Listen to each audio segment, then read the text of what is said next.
Hop! Si tu tombes sur cette vidéo, ne zappe pas tout de suite, tu risquerais de passer à côté d'un sujet super intéressant, c'est les fins dernières. Alors pas forcément la fin du monde, mais les fins dernières. Mystère et boule de gomme.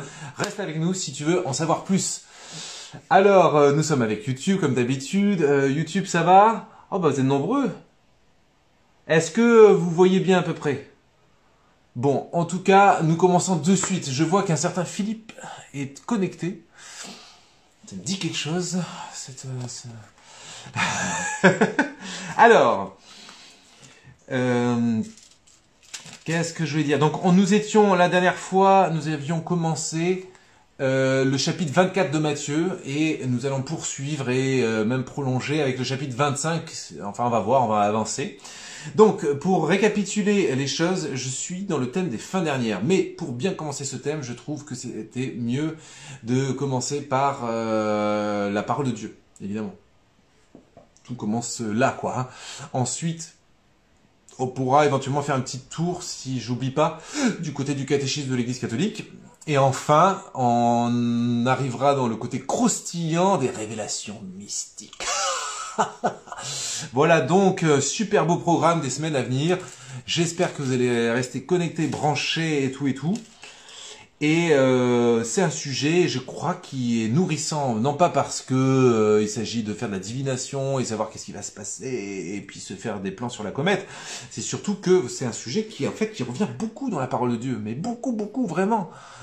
Quand il s'agit de trouver un texte sur l'attente, sur le fait qu'il faille veiller, le fait qu'il faille se préparer, bah on n'a pas de mal à en trouver. C'est en veux-tu, en voilà dans la parole de Dieu. Il y a vraiment toujours cette notion de l'attente. Il y a plein de paraboles sur l'attente. Il y a plein d'histoires autour de ça, d'interpellations et d'appel à la conversion liée à cette attente et liée aux événements qui arrivent, quoi. Donc du coup, c'est un sujet qui est aussi stimulant pour la foi, je pense.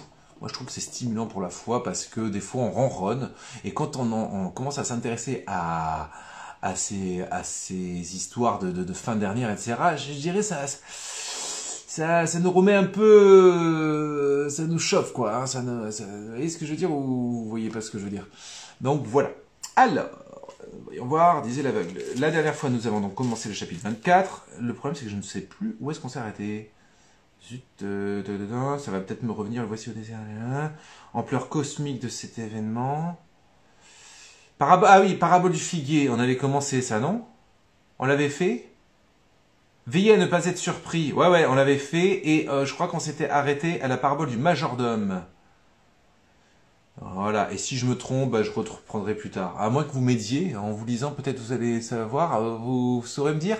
Vous vous souvenez si est-ce qu'on a bien fait la parabole du figuier, non? Parce que notamment dans cette parabole, à la fin de cette parabole, il est dit que quant à la date de ce jour et à l'heure, personne ne les connaît, ni les anges des cieux, tout ça. Ni le Fils, personne que le Père seul. Alors c'est intéressant parce que le Fils, on peut se dire mais comment ça se fait, quoi? Jésus lui-même ne sait pas, mais probablement que c'est le Fils en tant que vrai homme qu'il ne le sait pas, mais le Fils en tant que Verbe de Dieu le sait, de même qu'ils savent tout. Donc le figuier, on l'a vu, ok, vous me confirmez ça, effectivement. Comme les jours de Noé, qui sont les jours précédents le déluge, on mangeait, on buvait, on prenait femme et mari, tout ça. Veillez donc, parce que vous ne savez pas quel jour va venir votre maître. Ça, on l'avait lu, je crois. Comprenez-le bien. Si le maître de la maison avait su à quelle heure, voilà, si je m'en souviens, on l'avait lu. Et donc on arrivait au parabole du majordome. Alors c'est parti. Nous sommes au verset 45 du chapitre 24 de Matthieu. Pour ceux qui veulent suivre avec leur Bible. Vous aurez sans doute des traductions différentes. Moi, je me sers de la Bible de Jérusalem. Quel est donc le serviteur fidèle et avisé que le maître a établi sur les gens de sa maison pour leur donner la nourriture en temps voulu? Quel est donc le serviteur fidèle et avisé que le maître a établi sur les gens de sa maison pour leur donner la nourriture en temps voulu? Heureux ce serviteur que son maître en arrivant trouvera occupé de la sorte. En gros, heureux ce serviteur qui occupera dignement sa mission. En vérité, je vous le dis, il établira sur tous ses biens. Il y aura un lien de confiance entre le maître et le serviteur. Vraiment un serviteur sur qui on peut compter. Mais si ce mauvais serviteur dit en son cœur « Mon maître tarde », et qu'il se mette à frapper ses compagnons, à manger et à boire en compagnie des ivrognes, le maître de ce serviteur arrivera au jour qu'il n'attend pas et à l'heure qu'il ne connaît pas.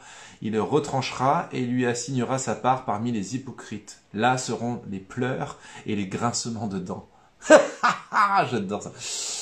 Enfin, j'adore ça, c'est peut-être ce qui m'attend. Hein. Mais bon, en tout cas, y a cette idée que celui qui est soi-disant bon serviteur, soi-disant loyal serviteur, mais qui finalement est un peu hypocrite sur les bords et quand son maître tarde à venir, il en profite.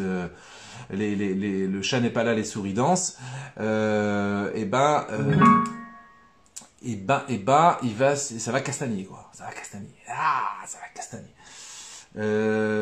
Là seront les pleurs et les grincements de dents. Voilà. Donc c'est bien entendu une métaphore de toute notre vie.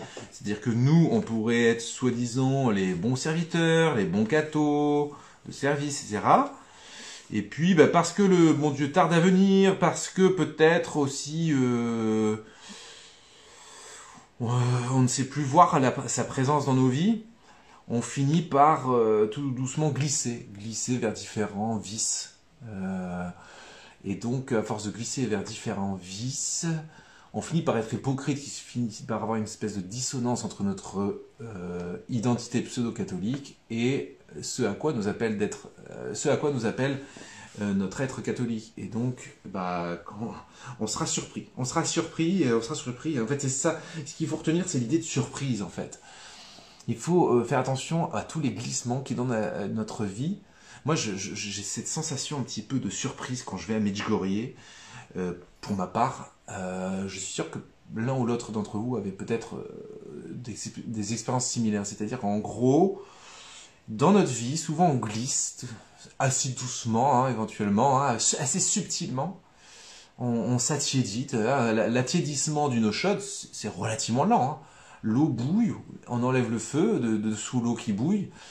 Donc ça veut dire qu'on enlève la source de la chaleur, donc notamment l'Eucharistie, la confession et la prière. Et lorsque ça va, tout va bien là-haut? Oui.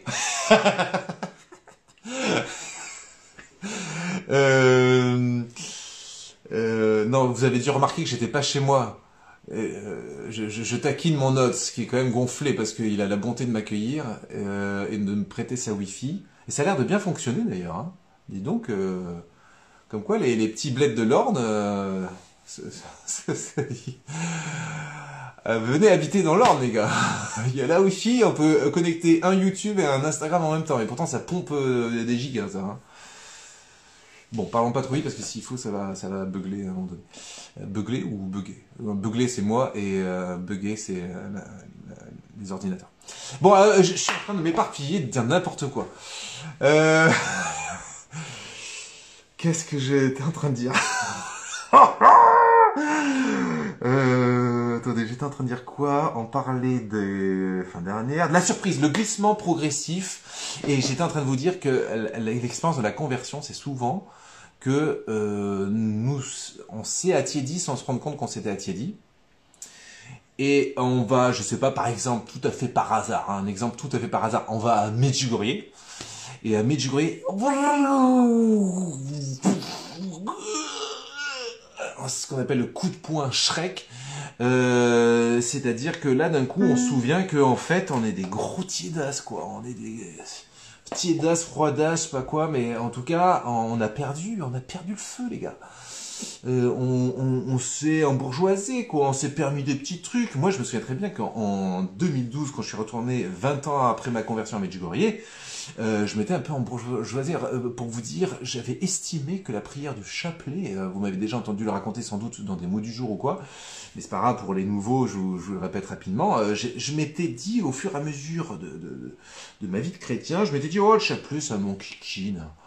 Oh, chapelet, c'est une prière répétitive, c'est une prière perroquet, oh, c'est pas trop mon truc. Moi je préfère la prière silencieuse, la prière en marchant dans les bois. Bon, mais c'est très bien d'ailleurs tout ça, c'est très bien. L'un n'empêche pas l'autre. Mais simplement, du coup, je m'étais trouvé tout un tas de bonnes raisons pour ne plus prier le chapelet, les gars. Aïe, aïe, aïe. Et quand je suis retourné à Medjugorje, Je me suis mangé le coup de poing Shrek, c'était de la part de la Vierge Marie. Et qui m'a mis le doigt sur "Eh oh, mon coco, là, t'es en train de dire que le chapelet, c'est une prière qui te convient pas, hein?" D'accord, sauf que moi, ça va faire déjà 2 siècles que j'apparais à droite à gauche et que je supplie le monde entier de se mettre à prier le chapelet bordel de cacahuètes. Bon, elle l'a pas dit comme ça, mais presque. Et donc, à ce moment-là, moi, j'ai pris donc mon coup de poing Shrek. Je me suis dit, mais Benjamin, c'est vrai, tu te prends pour qui? Tu crois que le chapelet, c'est juste pour les enfants de Fatima, mais toi, t'es au-dessus de ça, peut-être? Et donc, à un moment donné, je dis, ok. En fait, je n'obéis pas à maman Marie, quoi. En fait, la vérité, c'était ça. C'est que je n'obéis pas à maman Marie. C'est ça que j'ai réalisé, c'est quand même une cata, ça. Donc du coup, j'ai décidé de me remettre à prier le chapelet. Et ce qui est beau, c'est que le Seigneur, pour m'encourager à ça, il m'a donné plein de grâces sur les semaines, voire les mois qui ont suivi cette décision de me remettre à prier le chapelet.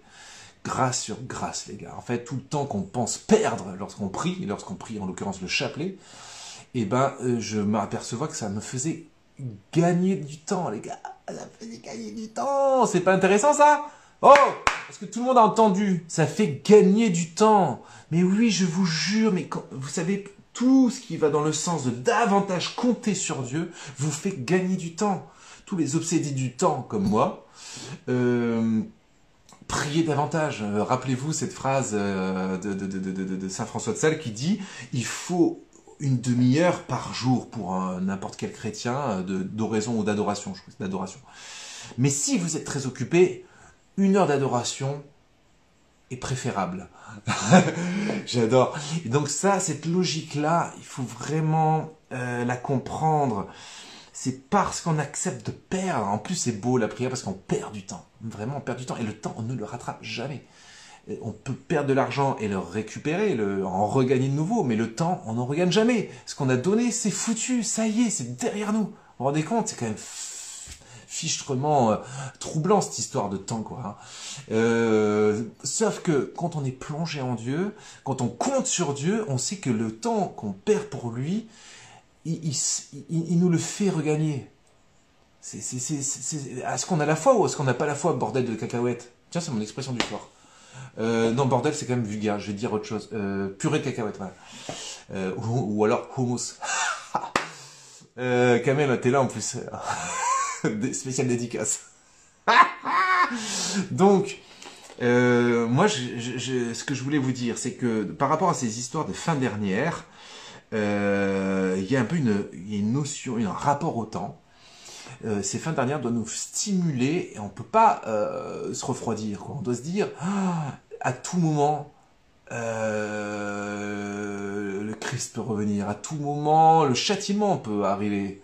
Le châtiment divin qui est annoncé à droite à gauche dans les Écritures par les messages de la Vierge Marie dans ces différents lieux d'apparition. Il y a un châtiment qui est imminent, les gars. Hein. On va découvrir ça notamment en scrutant un petit peu Fatima, Akita, Kibéo et compagnie. Mais sachez qu'il y a un châtiment qui est proche dans le temps, d'après certaines révélations. Il y a aussi l'avertissement. Bref, il y a des événements qui arrivent. En plus, on a la chance d'être un peu au courant, mais on ne sait pas quand. De toute façon, qu'on le sache pas, il y aura toujours cette espèce de tension vers quelque chose. On doit pas perdre notre temps et on doit pas perdre le temps. C'est marrant. À la fois, on doit pas perdre le temps et en même temps, on doit savoir le perdre, mais pour Dieu. Expliquez-moi ça. Le Seigneur nous donne la vie, on lui redonne par le temps qu'on lui accorde.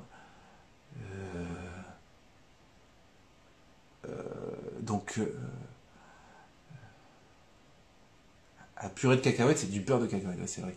Le hummus, c'est avec les pois chiches, autant pour moi.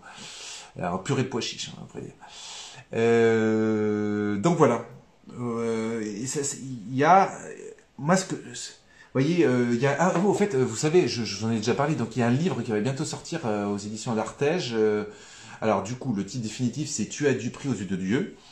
Donc un livre de votre serviteur. Et on hésitait sur le titre un peu à la fin, et un des titres qui a failli passer, mais pour différentes raisons qui seraient trop longues à expliquer, c'est pas le sujet, mais un des titres parmi les titres que j'avais proposés, il y avait L'amour nous presse. Mais en fait, ça nous parle à nous quand on est chrétien, parce qu'on connaît le verset de Saint Paul, machin, tout ça. Et en fait, ça aurait peut-être pas été suffisamment limpide, mais en tout cas, j'aime bien cette expression, l'amour nous presse, de Saint Paul. L'amour nous presse, oui.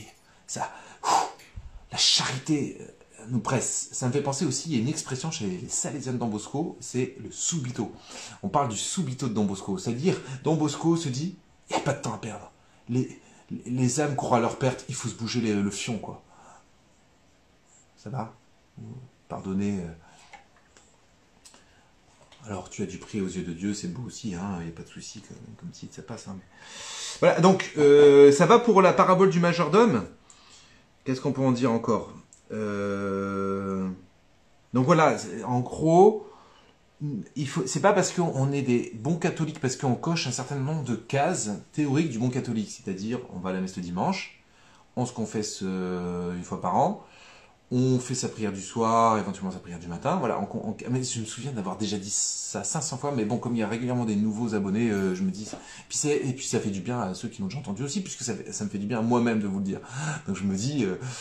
donc voilà, on coche bien toutes les petites cases du bon catholique, et donc on pourrait tout doucement se dire, ah ben ça va, je suis en règle. Vous voyez, on n'est jamais en règle, les gars. Il faut bien se mettre ça dans la tête, on n'est jamais en règle. On n'est jamais en règle. Jamais on est en règle. Il faut que tous, là, vous qui m'entendez, et puis ceux qui regarderont en replay, captez ça, on n'est jamais en règle. On est toujours en deçà.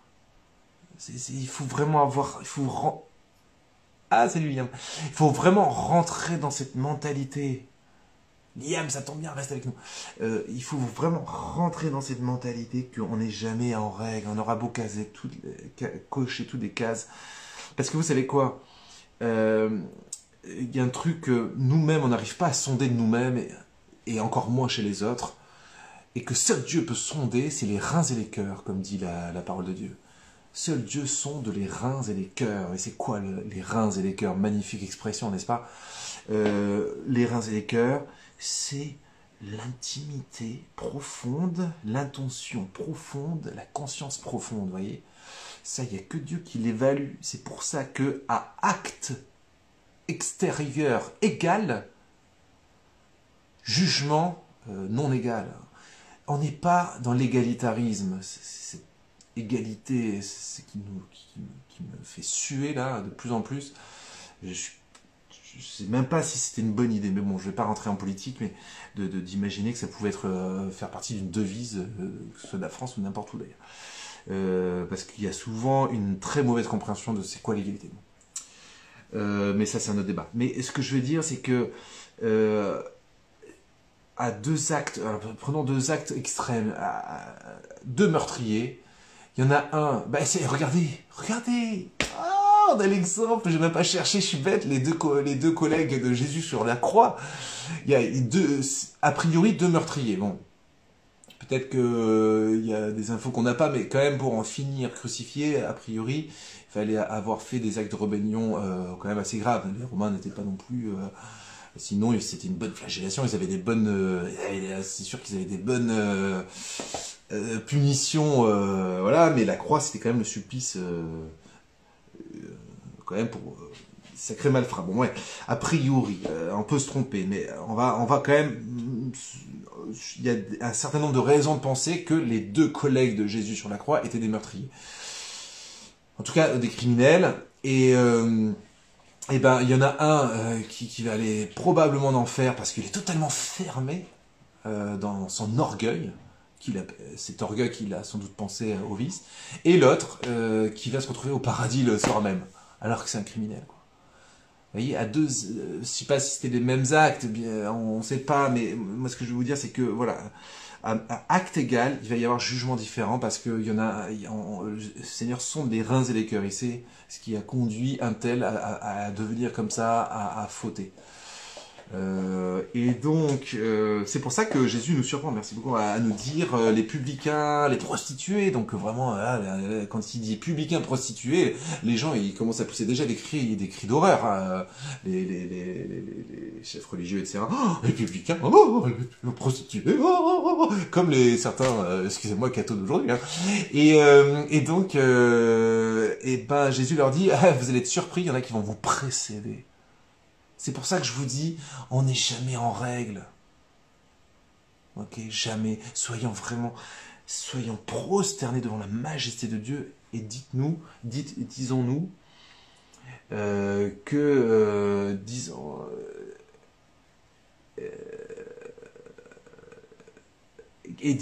que je regarde un peu YouTube parce qu'il y avait plus de commentaires que d'habitude, donc ouais, il y a des gens qui ont atterri peut-être un peu par hasard, ça a l'air d'aller. Bon. On n'est jamais en règle. Et soyons vraiment... Vous savez, quand on va mourir, on va pas commencer à dire « Ah oui, mais j'ai fait ci, j'ai fait ça quand même. » Non, bah, attends, tu vas te retrouver devant la majesté de Dieu, tu vas écraser, hein, tu vas fermer ta petite bouche, et tu vas te faire tout petit, quoi. Et autant le faire dès cette terre. C'est-à-dire, on doit se faire tout petit dès cette terre. Et quand on est dans cette mentalité-là, peu à peu, je vous assure, pas parce que je le pratique, hein, mais parce que c'est logique, hein, d'accord, je spécifie.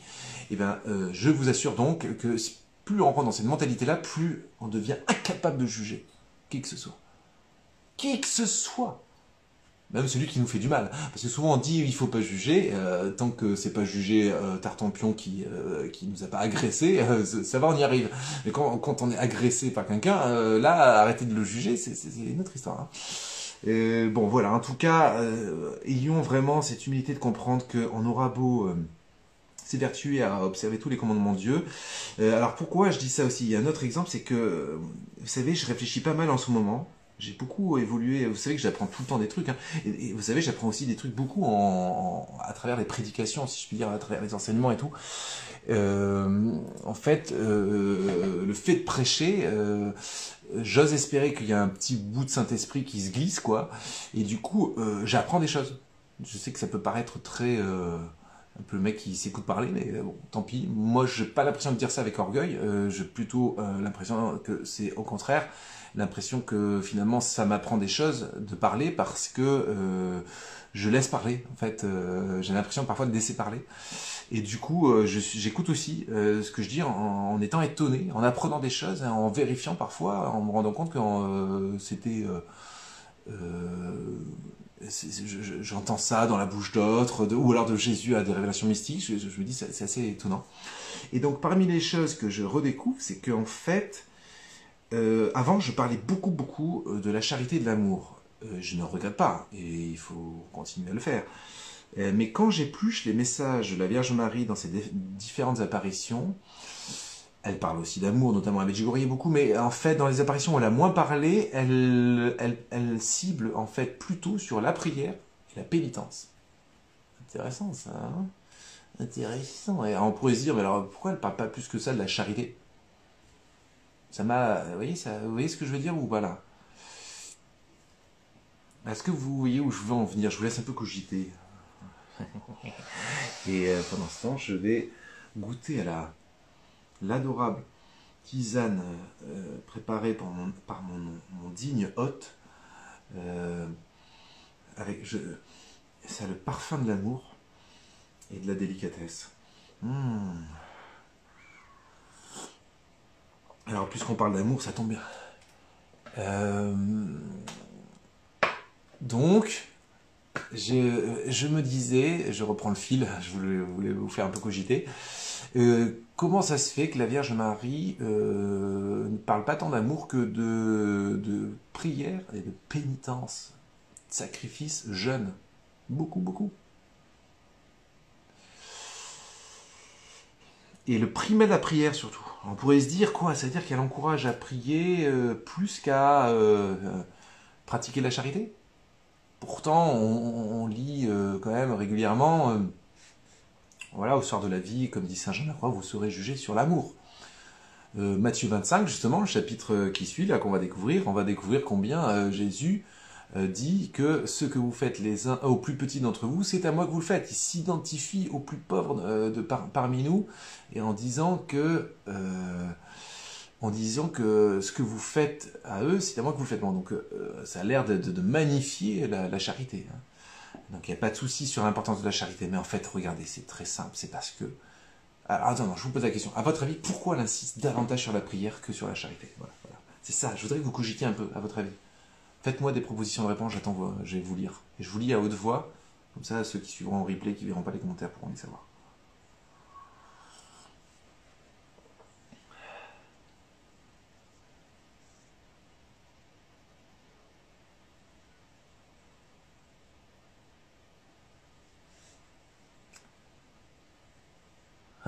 J'ai un petit smiley comme ça, en mode je réfléchis. Parce que l'amour vient pas de nous, mais de Dieu. Et la pénitence aide l'humilité et répare. Alléluia! Domarine, théologienne, a encore sévi. Ah là là là là là, elle a tout dit, j'ai plus rien à compléter. Vous avez entendu, je répète, pas, je l'épingle, tiens. Parce que l'amour... Merde, j'ai perdu. Ah! C'est bizarre, des fois j'épingle et ça se désépingle. J'ai d'épingler 2 fois.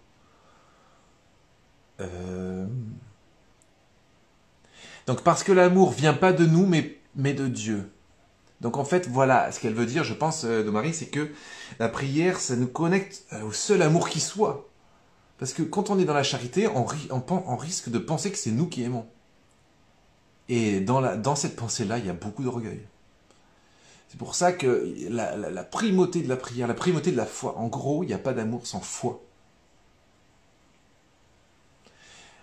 Adeline nous dit, bonsoir Adeline au passage, plus on prie, plus on sera disposé à être charitable. Ouais, exactement, aussi, c'est très juste. Pour nous apprendre à rester humble devant le Seigneur. Voilà, c'est parce qu'on vient puiser, le fait de puiser vers Dieu, de nous tourner vers Dieu, c'est une attitude d'humilité cette attitude d'humilité va nous aider à déployer davantage de charité. Vous voyez, parce que pareil, il n'y a pas de charité sans humilité. J'ai dit à l'instant, il n'y a pas de charité sans foi, parce que c'est lié, parce que la foi, ça veut dire que je reçois tout. Je suis rien, il est tout. La foi, voilà, donc Mais le mot humilité, peut-être, il est parlant davantage. Je dirais, l'humilité, c'est la traduction concrète l'humilité, c'est la personnalité issue de la foi. Ça vient colorer notre personne, en fait, notre personnalité. Pour nous apprendre à rester humble devant le Seigneur. La prière amène la charité. On peut prier pour la charité. Ouais. La prière est la source de la vie. Avant d'agir, c'est mieux de prier avant. Plus on prie, plus on sera disposé à être charitable. La prière permet au Saint-Esprit de parler et à agir pour nous, à travers nous, carrément, oui, tout à fait. Car le Saint-Esprit, c'est l'amour même de Dieu. Donc effectivement, et c'est pour ça qu'il faut prier beaucoup l'Esprit Saint, parce que du coup, l'Esprit Saint nous traverse ensuite et on aime bien plus, avec plus de pureté que si on aimait à la force du poignet. Car si on n'a pas une relation pure et saine, on va manquer la cible.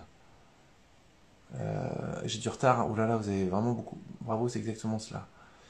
C'est dans la prière que notre cœur peut s'ouvrir à la miséricorde de Dieu et nous conduit à être miséricordieux et charitable à l'image de notre Seigneur. Et exactement, c'est dans la prière qu'il y a cette transformation où on se transforme peu à peu au Christ. Finalement, c'est pas mal les lives sur Instagram. Ouais, je préfère les lives sur Instagram que sur TikTok. La prière est primordiale, elle nous donne l'amour. Bon, vous répétez un peu les mêmes choses, vous êtes bien d'accord, c'est beau. Oui, cela ne vient jamais de nous et nous évite de tomber dans l'orgueil. Voilà. La pénitence laisse la place à l'Esprit Saint peut-être. Oui, alors la pénitence c'est encore autre chose. Là, pour l'instant, on n'était plus sur la prière, on va y venir sur la pénitence. Mais vous faites tellement de commentaires, j'ai du mal à suivre. Les démons n'ont pas la foi. La foi est le fruit de l'amour. Les démons n'ont pas la foi est le fruit de l'amour. Ah si, les démons ah oui d'accord, enfin les démons ont la connaissance théologique en tout cas. Oui, alors peut-être qu'ils n'ont pas la foi dans ce sens-là, c'est-à-dire ils ne sont pas en dépendance de Dieu, enfin ils ne veulent pas dépendre de Dieu en tout cas. Mais ils ont la foi en tout cas, ils croient en tout cas. Ah, ils croient, mais ils n'ont pas la foi. Ça serait... Ah, attendez, mais c'est trop loin là. Attendez, je vais faire un petit truc là. Arrêtez d'écrire, vous écrivez tout. Prier est un acte de charité. Bonsoir frère Benjamin. Ah non, rien à voir. Bonsoir quand même. Baisser le volume de son moi pour augmenter celui de Dieu en nous. Oh, baisser le volume de son moi pour augmenter. Bon, allez, Christ Instam, vous avez gagné le droit d'être épinglé. Félicitations. Que faire, mon père, si on pense être déjà damné? Alors non, ça, vous pouvez pas savoir si vous êtes déjà damné. Alors ça, c'est de la prétention, j'ai envie de dire. Qui peut estimer qu'il est déjà damné? De la prière naît la foi, et la foi a mené Dieu en nous. Voilà. Ok, bon, bah, c'est bon. On clôt le sujet de la prière qui creuse les canaux de l'amour en nous. Et la pénitence, pourquoi n'oubliez pas la pénitence, vous parlez que de prière là, hein, comme par hasard. Hein, on parle bien que des choses plus simples. Hein. La pénitence, hein, déjà, on est moins prompt à en parler. Hein. Et pourtant, la Sainte Vierge Marie parle de pénitence, de sacrifice et de jeûne à chacune de ses dernières apparitions. Donc là, il y a quand même des petites questions à se poser. Alors là, pour moi, ça me paraît évident. Je vais le dire tout de suite, sinon on va perdre trop de temps si à chaque fois je lis tous les messages. Je rappelle que c'est une conférence qui ensuite est mise en replay, donc j'ai pas envie de saouler les gens. Voilà. Donc, ce que je veux dire, c'est que la pénitence, c'est la dimension, là, cette fois, de mort à soi. Donc ça rejoint la question de l'humilité. C'est-à-dire que lorsqu'on... Ah, il faut faire attention parce qu'il peut aussi y avoir de l'orgueil qui se loge là-dedans. Il faut discerner, et d'où l'importance de la prière du Saint-Esprit. Mais pour les pénitences, l'idée c'est tous ces petits actes qui nous obligent un peu à renoncer à nous-mêmes et à notre ego, à notre volonté. C'est un chapelet, c'est un chapelet de perles, de petits renoncements à nous. À chaque fois que je me dis, tiens, non, je vais pas reprendre une deuxième fois du dessert. Alors ça, je parle d'expérience parce que moi, je suis un gros gourmand. Moi, ne pas reprendre une deuxième fois du dessert, c'est un jeûne terrible, quoi. Et donc, bon, chacun se connaît, voilà. Et donc, à ces petites choses, ces petits péchés mignons et tout ça. Et quand on lutte contre ça, quand on fait des petits sacrifices, quand on essaie toujours aussi de privilégier le toi d'abord plutôt que moi d'abord, tous ces petits actes contribuent tout doucement à épurer notre ego, notre moi-je, voilà. Ceci étant, un autre danger possible, c'est celui de n'être que dans l'ascèse et de finir par tirer de l'orgueil de notre ascèse. Vous voyez, hein, parce que on est comme ça, qui voulez-vous, c'est le péché originel qui fait que même et c'est aussi pour ça que l'exercice de la charité, je pense que c'est pour ça que Marie insiste d'abord sur la prière, parce que c'est dans la prière qu'on va puiser l'amour qu'il faut, l'amour autant purifié que possible, alors que dans la charité peut se loger beaucoup d'orgueil aussi. Et oui, c'est malheureux, on est comme ça. C'est-à-dire qu'en fait, il peut se loger un besoin de reconnaissance, un besoin d'être remercié, d'être reconnu, que les gens se disent oh là là, cette personne elle est tellement gentille, tout ça, ça nous flatte un peu, voilà. Et il y a peut-être plein de choses un petit peu impures qui se glissent dans tous nos actes d'ailleurs. Hein. Voilà. Donc bon, c'est pour ça qu'on doit vraiment être focus sur le Seigneur afin que ce soit lui qui aime en nous. Après, il faut pas attendre, attendre d'avoir prié je ne sais pas combien d'heures pour commencer à faire un acte de charité, d'accord? Il faut continuer toujours nos actes de charité, mais il faut avoir une vraie vie de prière pour que le Seigneur nous purifie et que peu à peu il va mettre le doigt, il va dire tiens, tu vois, cet acte de charité que tu as fait, avoue, tu l'as fait vraiment pour un petit peu briller aux yeux des hommes. Et hop, il va purifier ça petit à petit. La prière, c'est se rendre disponible à une purification. Et vous savez, après, il ne faut pas trop non plus tourner en rond et se faire des... comment vous dire, faut pas tout le temps analyser et juger. Je l'ai déjà dit au sujet de la prière. Hein, j'ai dit, il faut pas passer trop d'heures à se regarder le nombril de la prière parce que notre prière, de toute façon, elle est jamais parfaite. Elle est ce qu'elle est. Faut pas toujours se dire, la prière n'est pas tout à fait bien. Elle sera jamais tout à fait bien. Donc c'est pas grave. Il faut quand même prier. Et la charité, c'est pareil. Il faut pas attendre d'avoir la certitude que notre charité est pure pour exercer la charité. Vous comprenez, ça c'est important. C'est une paraît logique. J'espère que. Mais je trouve que déjà c'est intéressant de se dire, ce qu'on est en train de se dire ce soir, c'est de se dire, toi qui es peut-être très généreux, et qui, si tu mets un point d'honneur à être généreux, méfie-toi de toi-même. Méfie-toi de ton propre ego qui pourrait se nourrir de ça et finalement il va se nourrir, et il va grossir. Attends, mais tu vas avoir un ego obèse et quand tu vas te retrouver devant la porte étroite du paradis, tu passeras pas. Donc c'est compliqué, à la fois c'est simple et compliqué tout ce qu'on se dit ce soir. Je pense que ce qu'il faut retenir, c'est que le péché originel fait que nos actes sont rarement purs. Et que donc, on doit implorer constamment, d'où la question de la prière, la grâce du Saint-Esprit, afin que le Saint-Esprit purifie tous nos actes. Il nous apprenne l'humilité. Il faut oser demander à Dieu l'humilité. Seigneur, moi je me souviens, c'est une prière qui me coûtait. Honnêtement, à l'époque, c'est une prière qui me coûtait. Maintenant, elle me coûte moins. Mais je disais au Seigneur, je me souviens très bien d'avoir dit, je ne sais pas combien de fois, Seigneur, humilie-moi. Humilie-moi. Bah oui, parce que parfois, l'humilité, elle commence par l'humiliation. Et le Seigneur, moi je crois que c'est pour ça qu'il y a la 8e béatitude qui dit « Heureux les persécutés ». Parce que dans des situations de persécution, d'adversité, où les gens vous jugent, où les gens vous critiquent, où les gens vous calomnient, où les gens racontent des histoires dans votre dos, et ben votre ego il se fait tailler. Et en fait, ça fait du bien. Il y a un mystère de béatitude là-dedans. C'est-à-dire qu'en fait, par exemple là, qu'est-ce que je vois ?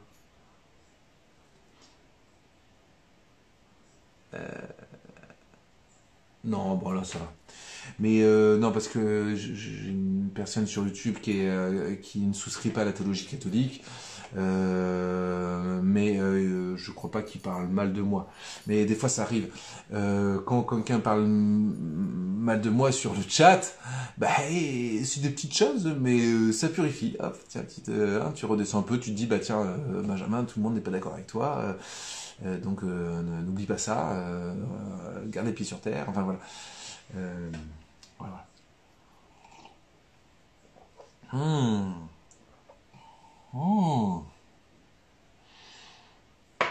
Ça change c'est autre chose. Alors, une petite parenthèse, je remercie le ciel qui, à travers nombre de vous, les abonnés, je reçois régulièrement des colis avec du thé. Soyez bénis, soyez vraiment remerciés. J'ose dire que, parce que de toute façon, je suis obligé d'admettre que certains veulent m'envoyer du thé, donc je ne peux pas les empêcher. Donc si jamais vous voulez continuer d'en envoyer, je vous demande pas de le faire, parce que pour l'instant j'ai une bonne réserve. Mais si jamais vous voulez le faire, privilégiez plutôt des tisanes. Parce que j'ai pris la résolution de boire moins de thé, mais plutôt de la tisane. Je commence à me méfier de la théine, etc. Et puis, voilà, je trouve qu'il faut pas trop boire de thé non plus, il faut varier un peu les... donc là j'ai beaucoup de thé, et là c'est plutôt la tisane. Voilà. Le mec fait sa petite pub. Il est horrible. Bon alors, c'est parti, on continue, on est parti dans tous les sens, mais c'est pas grave, on revient. Chapitre 25, parabole des 10 vierges, très très belle cette parabole. Alors il en sera du royaume des cieux comme des 10 vierges qui s'en allèrent munies de leurs lampes à la rencontre de l'époux. Or 5 d'entre elles étaient sottes et 5 étaient sensées. Alors c'est marrant, dans la Bible de Jérusalem, ils disent sottes.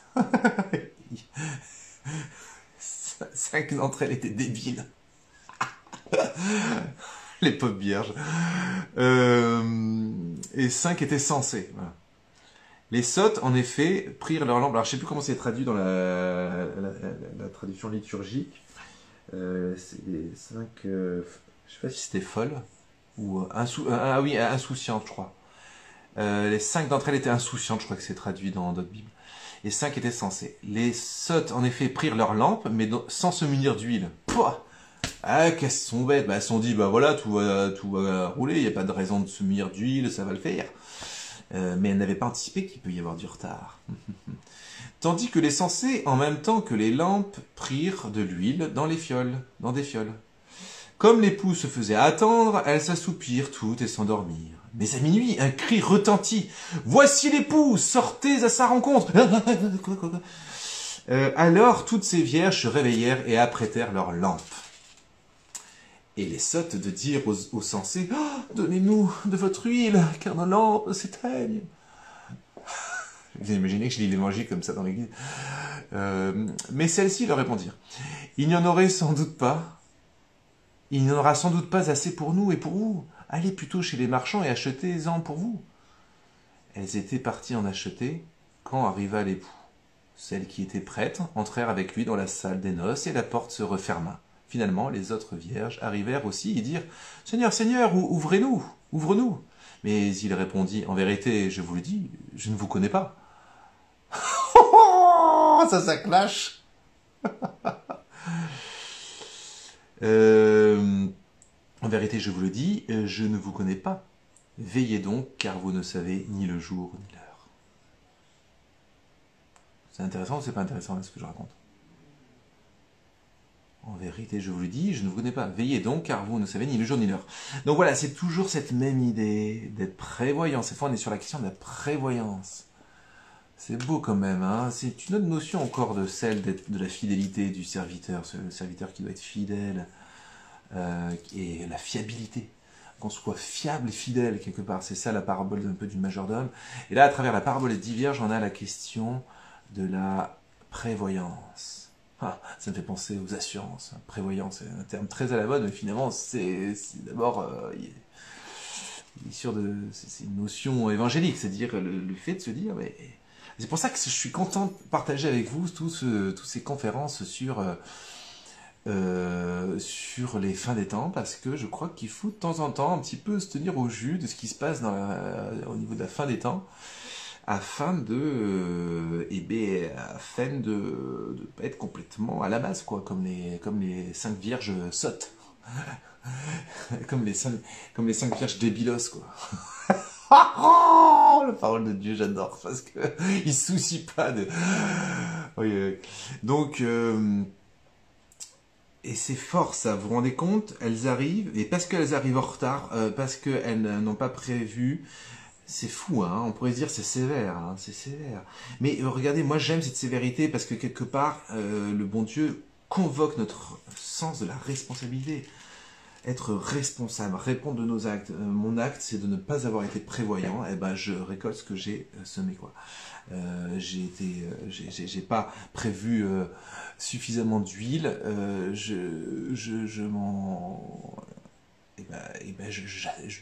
je dois assumer. Le Seigneur nous renvoie aussi à nos responsabilités. Hein. Ça, c'est un grand mystère. Hein.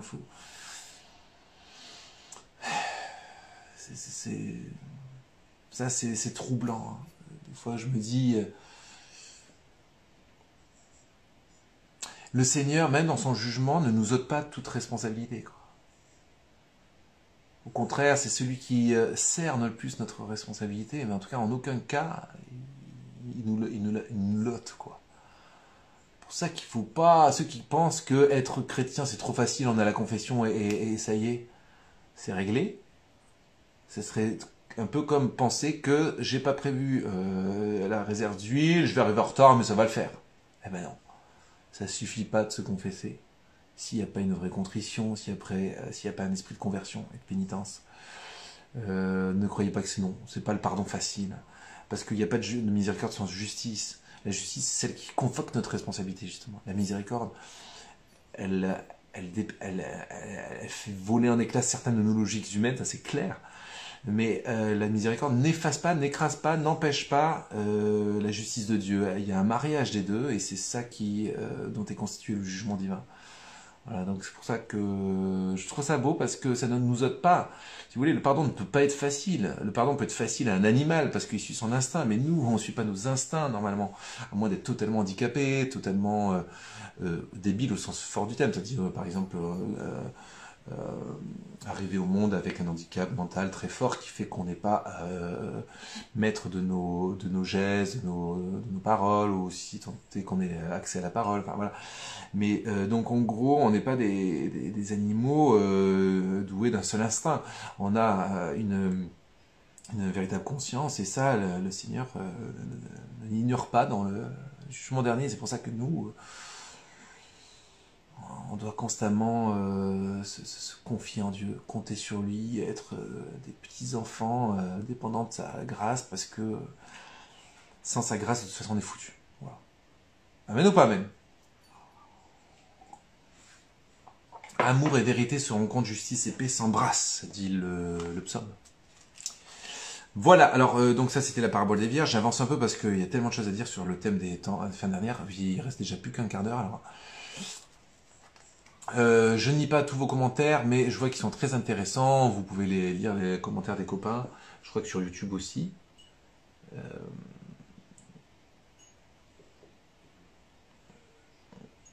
Je ferai des messes pour mon papa. Bon, je peux pas rebondir sur tout. Alors après, il y a la parabole des talents. Ça aussi, bah tiens, ça introduit, enfin ça poursuit très bien ce que je suis en train de dire sur la responsabilité. Moi, j'aime beaucoup. C'est que la parabole des talents, moi, je trouve ça très intéressant. Vraiment, vraiment. C'est une parabole qui est un appel. Écoutez, je vais pas la lire, ça va être trop long, mais c'est un appel. Relisez la parabole des talents, allez dans plusieurs évangiles, etc. Mais c'est vraiment un appel à la responsabilité. Je trouve ça très intéressant que ça soit bien situé dans justement toute la partie un peu eschatologique de l'évangile de Matthieu, 24, chapitre 24, chapitre 25. On est à quelques versets de la mort de Jésus, de tout ça, hein. Et donc, voilà, on converge vers un point de non-retour, quoi. L'amour nous presse. Et il y a cette fameuse parabole de talents qui se loge ici. Je trouve ça très intéressant de loger là, parce que, pareil, cette parabole des talents qui rejoint un peu la parabole des vierges sages et des vierges folles, c'est-à-dire la responsabilité. Il nous est confié quelque chose. Que fais-tu de la vie que je t'ai donnée? Que fais-tu des dons que je t'ai donnés? Que fais-tu que fais-tu de tous ces talents qui te sont donnés? Tu as une responsabilité vis-à-vis de ça. Et que tu aies reçu un dé à coudre de talent, ou que tu aies reçu une citerne de talent, ce qui compte, c'est pas la taille du récipient, mais c'est que ce récipient soit rempli. Amen ou pas amen? Vous m'avez suivi ou pas là? Le mec il est trop fier parce qu'il a pris une image de ouf. En fait c'est même pas moi qui l'ai inventé, bien sûr. Je crois que c'est Sainte Thérèse de l'Enfant Jésus qui parle de cet exemple. Mais voilà, qu'on soit un dé à coudre ou qu'on soit une citerne ou entre les deux, je sais pas moi, un verre, une bouteille, une cuve. Dans tous les cas, ce qui compte, c'est pas la grosseur du récipient, mais c'est qu'il soit rempli. Donc parfois, et c'est vrai, on est très inégaux, mais c'est pas gênant. Souvent on est jaloux les uns des autres. Moi je me dis, si on est inégaux, c'est pour favoriser le partage. C'est que celui qui a le talent de ceci, il va compenser mon manque de talent dans ceci. Et moi, mon talent dans cela va compenser le manque de talent de mon prochain dans cela. Vous voyez? Moi, j'ai besoin de gens qui savent compter. Parce que si je commence à me risquer dans des comptes, je suis mal barré, quoi. Enfin, tout le monde est mal barré. Et puis, des gens qui savent bien compter, ils ont peut-être besoin d'un apport spirituel, plus philosophique que moi je sais procurer par la force soit de ma tournure d'esprit qui est plus propice à ça, grâce à ma formation et mes études. Enfin voilà. Donc on se complète les uns les autres. C'est ça qui compte, c'est ça qui fait qu'on a des talents différents et de grandeurs différentes. Je sais même pas s'il va évaluer la grandeur. Est-ce que le fait d'être un bon musicien fait de moi quelqu'un de plus grand que quelqu'un qui a juste le talent de, je sais pas moi, bien faire le ménage, quoi. Savoir bien faire le ménage, avoir l'esprit concret, savoir vraiment avoir l'esprit concret et matériel. Moi, des fois, j'aimerais bien avoir ce talent, quoi. Donc, vous voyez, en tout cas, il y a une responsabilité de toute façon. C'est ça qui compte, c'est ça que je voulais dire. C'est que dans les fins dernières, dans le jugement dernier, le Seigneur nous demande des comptes aussi de qu'est-ce que tu as donné. D'ailleurs, ça me fait penser Conchita, non pas Bienheureuse Conchita, la mystique mexicaine, mais Conchita, celle qui est l'une des enfants de Garabandal, qui, lors de sa dernière apparition de la Très Sainte Vierge Marie, la Vierge Marie lui annonce donc du coup qu'elle ne lui apparaîtra plus, en tout cas la Garabandal. Et donc du coup, évidemment, Conchita, elle est super triste, quoi. Elle dit, oh... Pourquoi vous m'emmenez pas avec vous, Très Sainte Vierge? Et la Sainte Vierge lui répond, mais Conchita, tu es toute jeune, avec quoi viendras-tu au ciel? quelque chose comme ça, hein. Je le traduis peut-être pas mot à mot, hein. J'ai pas le truc sous les yeux, si quelqu'un l'a sous les yeux, il peut le partager en commentaire.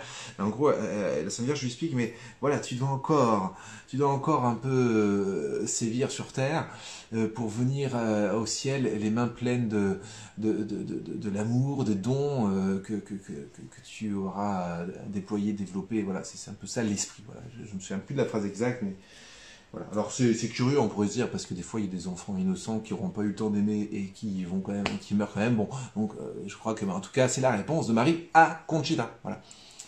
À une autre, elle aurait peut-être répondu autrement, mais je trouve intéressant cette réponse de dire, mais je te prends pas tout de suite, il faut que tu viennes au ciel avec tes mains remplies je dirais, de mérite entre guillemets. Voilà. Même si aucun des mérites qu'on acquiert suffisent à nous faire gagner le ciel. Ce qui nous fait gagner le ciel, c'est l'humilité de notre contrition, c'est la profondeur de notre contrition. Voilà, ça va les paraboles des talents. Donc vous le lirez, je vous compte sur vous. Hein. Peut-être pas terminé, mais... Ah, oui, si, c'est quasiment terminé. Il y a une dernière parabole. Si vous voulez, en Matthieu 25, il y a 3 paraboles. Il y a la parabole des 10 vierges, la parabole des talents et la parabole du jugement dernier. Le jugement dernier, c'est le fameux jugement... Est-ce que je le fais? Allez, vite fait. Je le fais vite fait. Donc c'est le fameux « Quand le Fils de l'homme viendra dans sa gloire, escorté de tous les anges, alors il prendra place sur son trône de gloire. Devant lui seront rassemblées toutes les nations, et il séparera les gens les uns des autres, tout comme le berger sépare les brebis des boucs. » Ça, ce verset est intéressant quand même pour nous dire comment ça va se passer dans quelques temps, soit à notre mort, soit au jugement dernier. Vous savez qu'il y a, on peut dire, 2 jugements. Il y a le jugement particulier et le jugement universel. Enfin, universel, non. Je veux dire, le jugement particulier et le jugement dernier. Le jugement particulier, c'est celui que chacun vit à l'heure de sa mort. Et puis il y a aussi le jugement quand le Seigneur reviendra dans la gloire pour juger les vivants et les morts. Et donc ce jugement particulier, ou dans tous les cas, quand le Fils de l'homme viendra dans sa gloire escorté de tous les anges, alors il prendra place sur son trône de gloire. Devant lui seront rassemblées toutes les nations et il séparera les gens les uns des autres, tout comme le berger sépare les brebis des boucs. Il passera les brebis à sa droite et les boucs à sa gauche. Donc il s'agit de la séparation enfer-paradis. Alors le roi dira à ceux de droite, « Venez les bénis de mon Père, recevez en héritage le royaume qui vous a été préparé depuis la fondation du monde. Car j'ai eu faim et vous m'avez donné à manger. J'ai eu soif et vous m'avez donné à boire. J'étais un étranger et vous m'avez accueilli. Nu et vous m'avez vêtu, malade et vous m'avez visité, prisonnier et vous êtes venu me voir. » Alors les justes lui répondront, « Seigneur, quand nous est-il arrivé de te voir affamé, de te nourrir, assoiffé, de te désaltérer, étranger, de t'accueillir, nu et de te vêtir, malade ou prisonnier et de venir te voir? Et le roi leur fera cette réponse. En vérité, je vous le dis, dans la mesure où vous l'avez fait à l'un de ces plus petits de mes frères, c'est à moi que vous l'avez fait. Alors il dira encore à ceux de gauche, allez, loin de moi, maudits, dans le feu éternel qui a été préparé pour le diable et ses anges. Car j'ai eu faim et vous ne m'avez pas donné à manger, j'ai eu soif et vous ne m'avez pas donné à boire, j'étais un étranger et vous ne m'avez pas accueilli, nu et vous ne m'avez pas vêtu, malade et prisonnier et vous ne m'avez pas visité. Alors ceux-ci lui demanderont à leur tour, Seigneur, attends, quand nous est-il arrivé de te voir affamé ou assoiffé, étranger ou nu, malade ou prisonnier et de ne point te secourir? Alors il leur répondra, en vérité, je vous le dis, dans la mesure où vous ne l'avez pas fait à l'un de ces plus petits, à moi non plus, vous ne l'avez pas fait. Et ils s'en iront ceux-ci à une peine éternelle, et les justes à une vie éternelle. J'ai pas vraiment besoin de commenter cette parabole, non? C'est-à-dire, les choses sont claires. Une parabole, souvent, elle est claire. Et celle-là, elle est particulièrement claire, je trouve. Donc voilà, en tout cas, retenez ce qu'on fait aux plus petits d'entre vous. Alors moi, c'est une phrase qui m'a toujours un peu intrigué, parce qu'il ne dit pas ce que vous faites les uns aux autres. C'est ce que vous faites aux plus petits d'entre vous. Vous voyez, c'est intéressant. Apparemment, je m'entends rire en replay dans une chambre là-haut. C'est là que je me dis, mais j'ai un rire qui doit un petit peu vous faire sursauter des fois. Bon, voilà, en tout cas, à méditer. C'est bien de terminer par cette petite méditation. À votre avis, pourquoi le Seigneur dit au plus petit d'entre les... L'expression traduite dans la Bible de Jérusalem, c'est vous l'avez fait à l'un de ces plus petits de mes frères. Et au verset 45, il dit plus de mes frères, il dit à l'un de ses plus petits. Intéressant ça.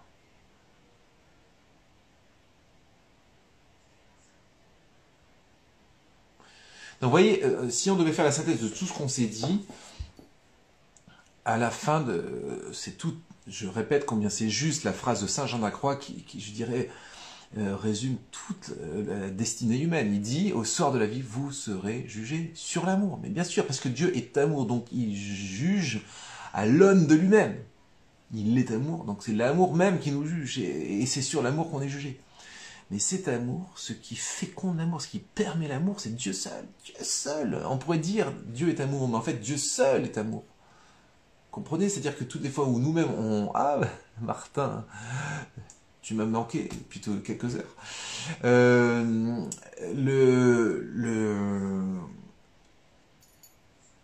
Comment dire merde, j'ai perdu le fil. L'amour...